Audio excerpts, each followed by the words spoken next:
concept of Dajjal has been narrated by over 40 companions.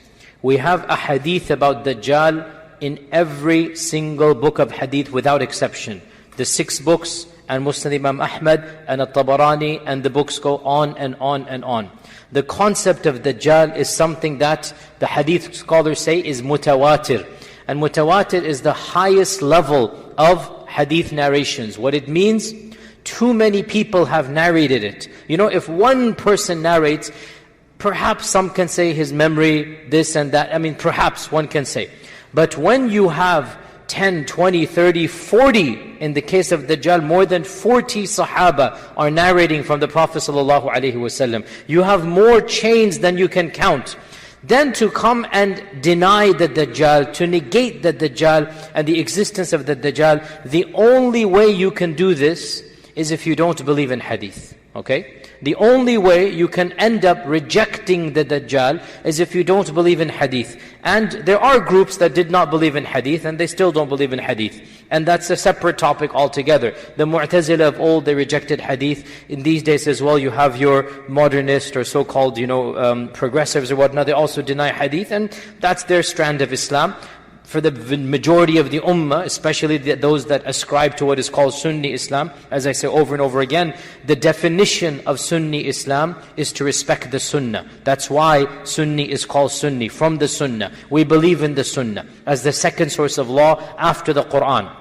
There are groups that don't believe in the Sunnah, that's their business, and that's a different topic altogether. For those who accept the Sunnah, and I am one of them, you cannot accept the Sunnah and negate Dajjal. Is that clear? It doesn't come hand in hand. Too many ahadith about the Dajjal. And as I said, they are every level, sahih, mutawatir, authentic. And of course there are some weak hadith about the Dajjal as well, but the concept is mutawatir. And we don't have time to go over all 45 narrations or 45 actual Sahaba. There are more than 45 narrations. 45 companions narrated a hadith about the Dajjal. It will take us a number of dissertations to go over all of them. In a nutshell, what are some of the characteristics of the Dajjal? Our Prophet ﷺ mentioned that Dajjal shall be physically deformed.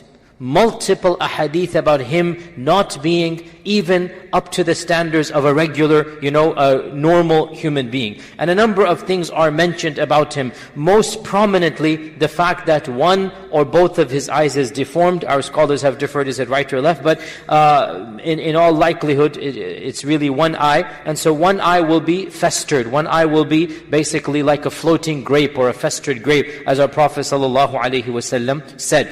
Of the ahadith as well about the descriptions of the Dajjal, as we said, is that anybody who has an ounce of iman will recognize the Dajjal because they shall see the word kafir written on his forehead. And our Prophet ﷺ said, the illiterate person will read it just as well as the literate person. You don't need to be a literate person to even recognize the concept of the Dajjal. Of the things mentioned about the Dajjal, our Prophet ﷺ said, the Dajjal shall have no children. عَقِيمٌ لَا يُولَدُ لَهُ. The Dajjal will not have any children. So the Dajjal will be a person who will come towards the end of times, and of the characteristics, he shall claim to be the Masih, and then he shall claim to be the Rabb himself. So there's going to be a coming bigger and bigger of his claims. He shall claim to be Allah Azza wa Jal himself. He shall claim to be the Rabb. And our Prophet ﷺ explicitly said this, that he shall claim to be the Rabb, and know that you shall not see your Rabb in this world. So the concept of seeing Allah is valid, but not in this dunya. So he linked the concept of seeing Allah with Dajjal. He said, know that you shall not see your Lord in this world, because you will see Him when?